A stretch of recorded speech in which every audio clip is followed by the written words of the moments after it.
I've been migrating to Dr. Ani Munira, my lecturer of Law of Evidence 2. My name is Heng Ekzi with metric number 254807. So in this video, I will present about the case of Mutusami against PP in regards of the topic of character evidence. So now let's start with the introduction of the case.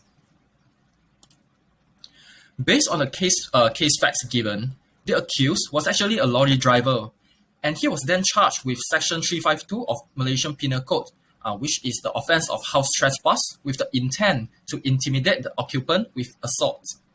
The accused went to the complainant's house to protest against the alleged participation of the complainant's son in writing petition against the accused. However, after certain arguments occurred, the complainant asked the accused to leave his house, but the accused threatened to hit the complainant instead. The accused also made as thought to strike another person by using a torch, but the blow was averted. So in the case here, the prosecution or the Crown Counsel included the bad character of the accused into the evidence.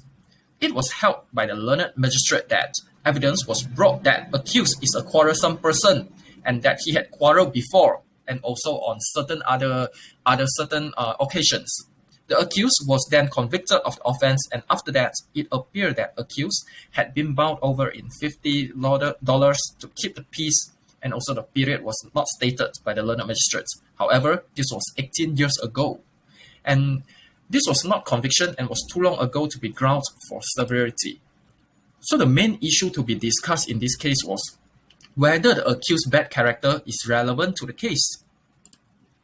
Okay, so the accused was then appealed to the High Court. So in appeal, the judge ruled that the learned magistrate was erred in convicting the accused. The evidence that shown the bad character of the accused was actually irrelevant during the trial in magistrate's court.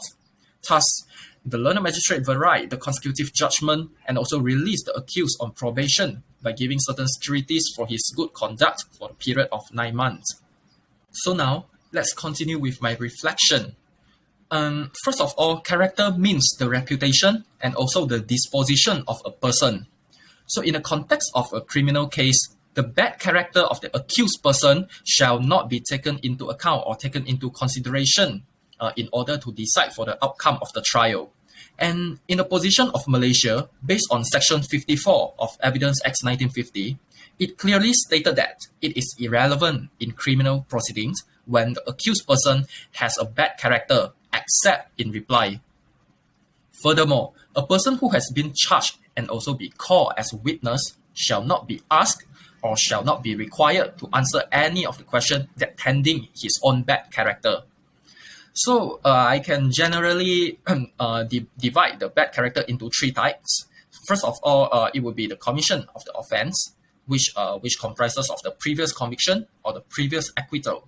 Secondly, there will be other reprehensible behavior.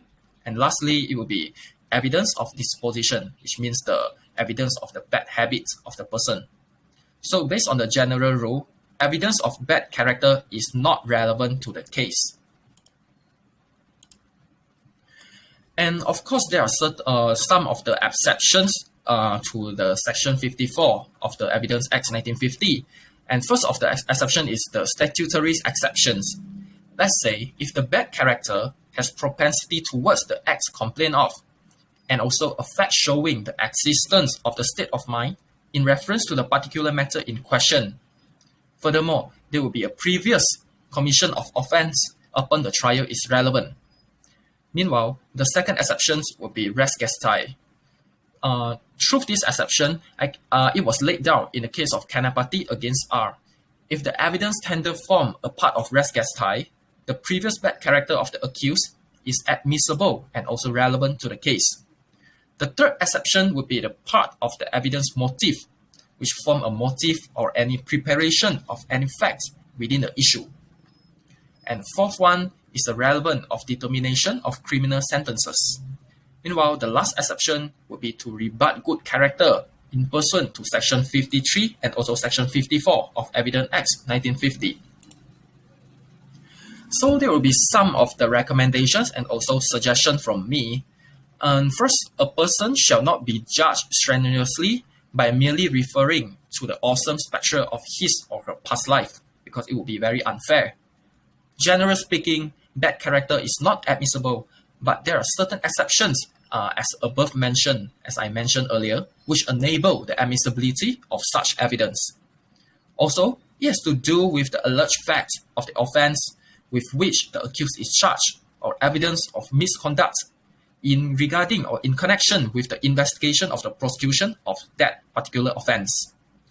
So I can sum up this through the case of Ramanathan against Chalya. So in this case, the judge ruled that one may incline to the view that a handcuffed person in the accused dock would not appear to be innocent. However, in practically, whether the person to be guilty or not is depending on the evidence, but not depending on the handcuff on it. Also, the bad character is totally not relevant. Therefore, the accused can be no way be prejudiced, and the scene that the accused being handcuffed in the dock does not affect the outcome of the trial. So that's all from me. Thank you.